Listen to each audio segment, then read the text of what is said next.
So I'll say numbers, I'll put the answers here. Is What we're list. doing, we change. We're gonna establish something later. We're gonna make. Okay, so how do I select even integers? Is that how we're gonna take that? Like this one. I'm gonna like Anybody? numbers 1, colon, 2. Oh no, also another colon Another colon? and a 2 bracket. Is that gonna do it? I think so. Yeah, that works too. Okay, yeah, that's right. If you leave out the way these slices work, this, if you leave out the 1, it defaults to 0. If you leave out the second one, it defaults to the end, the last one. So this is saying I'm going from 1 to 15, number 15, and I'm printing out every, 2 means printing out every other one. So 2, 4, 6. And if I print -1 there, it reverses the whole thing, which is a cool way to reverse a whole list. Okay, so that's, we could also do this too, numbers. So I haven't actually changed numbers. Numbers is still the same, right? I'm just printing out slices. So I could also do 1 to 16, 2, and that should do the same thing. That's very weird. But if I put 0 there, it's gonna get me, I think, the odd numbers. Yeah. Because I want to start at 1, which is 2. Yeah. Okay, so that got us the second question. So this would be numbers 1, 2, 2. That does that. Okay, replace the elements at indices 5 through 9 with zeros. Okay? So anybody want to help me with that? Numbers, indices 5 through 9. We're going to set them equal to zeros, right? So how do I do that? I got to use a list. But I want to, there's 5 of them in there that I need to replace. 5, 6, 7, 8, 9. So I have to multiply this by 5. That's saying, if I say 0 times 5 like this, it's the same thing as saying a list of 0, 0, 0, 0, 0, 0, 0, 0, 0, 5 zeros. It's just a shorthand notation for 5, a list containing 5 zeros. So I'm saying replace 5 through 9 with 5 zeros. So let's look at numbers and if I did that right. So index 5, that's 0, 1, 2, 3, 4, 5, 6, 7, 8, 9, okay? All right, so that's the answer for that one. So this would be numbers That's what it. 5 to 9 equals 0 5 through 9. times 5. That's kind of- Keep only the first 5 elements, then show the resulting list. So how do I delete the numbers after 5? Can you, is it okay to reassign it to a different list? So y equals numbers indices 0, 5? 0, this is gonna, if I do this, that's gonna delete. Oh, you're doing, that's delete numbers, that's a different, okay. Yeah, so you wanna say, I wanna keep the first 5, 0, 1, 2, 3. So do not So make I'm it gonna- a new list. It'd be like this, I think. So I'm gonna delete from index 5 to the end. I think that's right. Let's see if it keeps the first 5. Yeah. Okay. So delete numbers 5, starting at 5, going to the end. I could have put 16 there, but it defaults. So I'm gonna say delete numbers 5, nothing. Because this one right here defaults to the end of the list. And now the last one, it says delete all the remaining elements by assigning to a slice. Okay, so this is where we're actually gonna do what Tim said. We're gonna assign, so we got numbers, which just has 5 things. We wanna delete that and assign the empty list to a new number, to a new list. So I would just say x equals numbers, uh,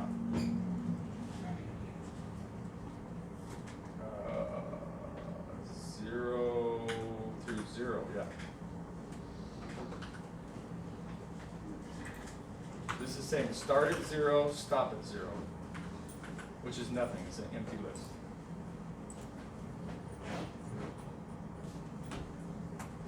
So x should be empty. So we deleted all the numbers. Well, we actually didn't delete it from numbers. Numbers should still be the same. What if I want to delete numbers now, what would I do? Just delete the whole list. Just say delete numbers, right? That would just blow that away. And we have x. So the answer to this one is x equals, or my answer, numbers 0, 0. Start at 0, end at 0, which is nothing. Here's another way. Let me save this thing. And I'm going to send you guys my class notes that people had missed. I'll just send it to everybody. Here's another way to do a list comprehension. Let's get our original numbers back. Slice. Let's see, where was that? Oh, there it is. Okay, so there's our numbers. Okay, so here's a cool way to use a list comprehension to get the even. So we could say numbers equals a list comprehension, and we could say x for x in numbers if x mod 2 equals 0. Right? So this is a list comprehension. So we're saying numbers, this list is getting set to a new list, x for x in numbers, which is all these, if x mod 2 equals 0. So that's saying if the remainder, if I divide it by 2, is 0. So that's all the even numbers. So that should set numbers equal to only the even numbers using a list comprehension. Let's see if I can get it right. So numbers, yeah, so that worked. So let me copy this over. This is another way to do that. Put this up here. Let's see, where's my even number? So we could do it like that. Okay, same that. All right, cool. All right, so let's see, where are we at?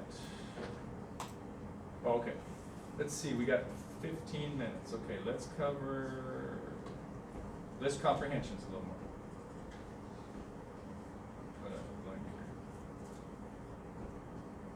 So, like I said, list comprehensions are a concise and convenient notation for creating new lists. Because this is the long way to do it. If I create an empty list, and then I say for item in range 1 to 6, so that would be 1, 2, 3, 4, 5, list 1 dot append item. So it's appending 1, then 2, then 3, then 4, then 5, and then we come up with this. So this is kind of the hard way. This is the easier way using a list comprehension. List 2 equals item for item in range 1 to 6, right? So it's just setting the list equal to item for item in the range. So first time item in range 1 through 6 is 1.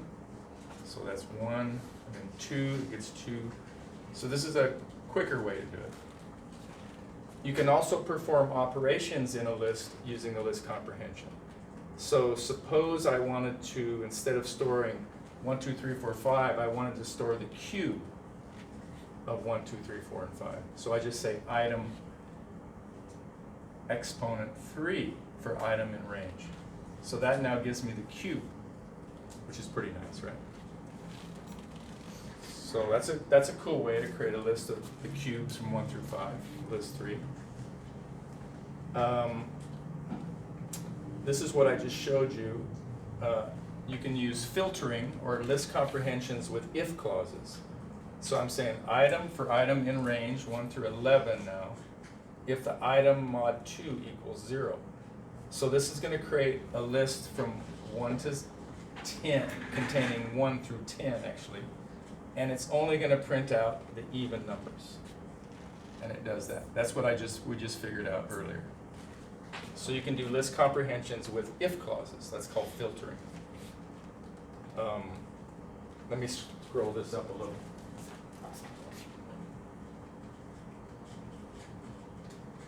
We can use a list comprehension that uses another list. So we're looking at this one right now. So I have a list called colors. It's got red, orange, and yellow. And then I'm going to create a new list using a comprehension. I'm going to say item.upper for item in colors. Okay? So it's going to loop through this list, which is 3 items, and it's going to convert that to all uppercase. Right? So colors 2 now becomes red, orange, and yellow in uppercase. So this is using another list to build a list.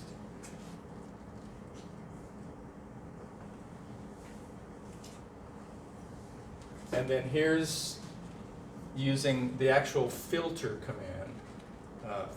This is filtering a sequence's values with the built-in filter. So I've created, here's my list. It's a numbers, it's called numbers, and it looks like it's got 1 through 10, 4, 5, 6, 7, 8, 9, 1 through 10, all out of order. And then I've written a function called isOdd, and it has a parameter. And this is my doc string. Just tells what it does. It's all a comment. And basically it's saying return x mod 2 if not equal to 0. Okay? So it's going to return true only if x is odd. Okay? So now I can say, I can create a new list. I want to create a list, and I'm going to use the built-in filter command. I'm going to call the function and pass in this numbers list. Right? Whoa. That gave me the, oh, didn't do it that time.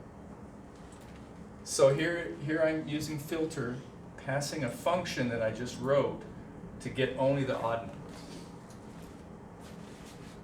So that's kind of cool, right?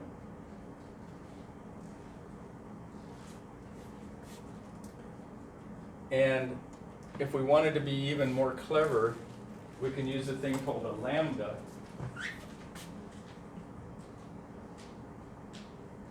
And we don't even have to write that function. We can write the function right here. So we're saying list, filter, and again we're using that original numbers. Lambda, I put the word lambda in here, x, if x mod 2 is not equal to 0, that's going to give us odd. Okay? So that returns the same thing, just the odd numbers out of that unsorted list. Okay? So that's what they call a lambda.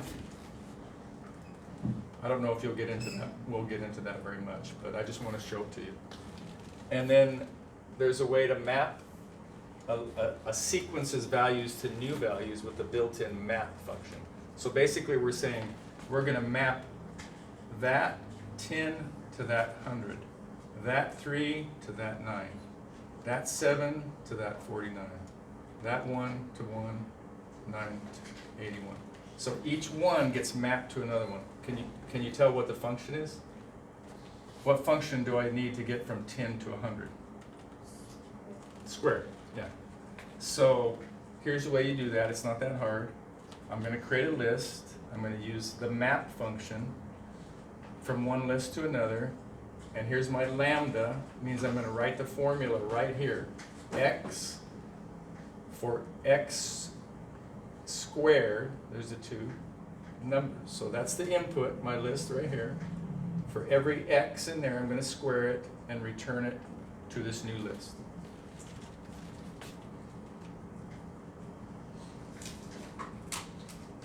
So that's called the map and the lambda together.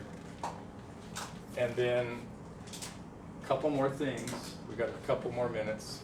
I'm gonna send you guys all this, okay, so you don't have to write it all down. We talked about reductions earlier, and that's taking a big sequence of values and reducing it to one value, okay? So reductions processes sequence elements into a single value. So let's look at, we've got the len, sum, min, and max. Let's look at those for a second. Those are really handy and really easy. So I think I've still got my numbers here, don't I? No, let's get back to my big numbers. There we go. Okay, so now I've got numbers 1 through 15. I can use len numbers, just type it in here, and that tells me I have 15. So that is reducing this big list to one number. What about sum? What do you think that does? We'll add up all the numbers. Adds them all up, so 120. Pretty quick, right? Nice and easy. How about min? What's the minimum? The lowest number, Yep. Is 1, and the max? 15. 15. So those are little functions that are built in, and we call those reductions. So len is length. Sum just adds them all up.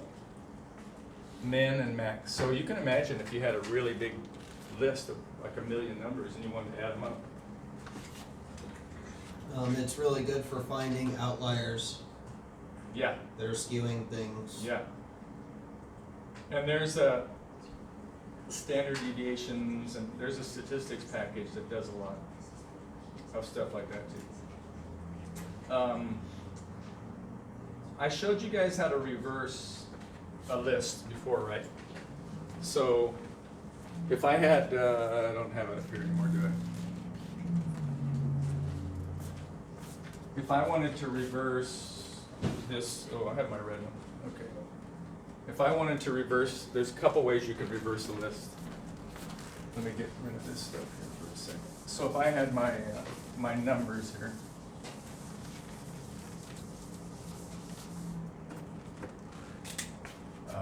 Numbers, I like this red one.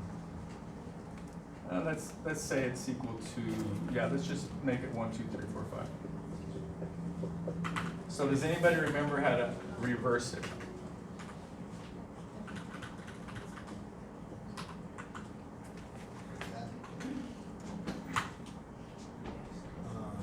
What do I put right here? -1. Yeah, good. Whoever said that, good job. Okay, so that reverses it. Let's try it.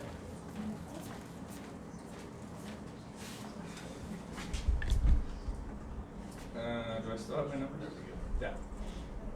All right, so let's say numbers from colon -1, and there it is reversed, which is pretty nice, right? There's another way to reverse it.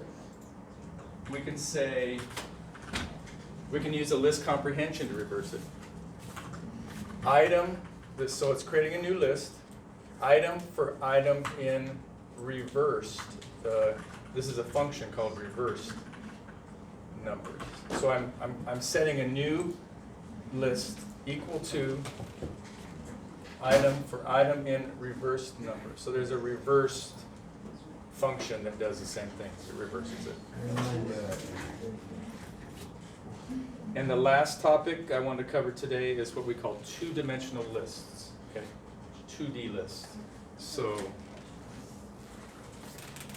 let's create a 2D. I'll call it my 2D. Okay, and the way I like to write it out is like this. You're putting one square bracket here, another one, you can put it down here. And then you got a list in here. Let's see, 1, 2, 3, comma, 4, 5, 6, comma, 7, 8, 9. Okay. So if you write it out like this, let me put this over here. Okay, so these two match, and then this 2D list is actually, you can think of these as rows. So this is row 0. This right here is row 1. And this is row 2, like an Excel spreadsheet.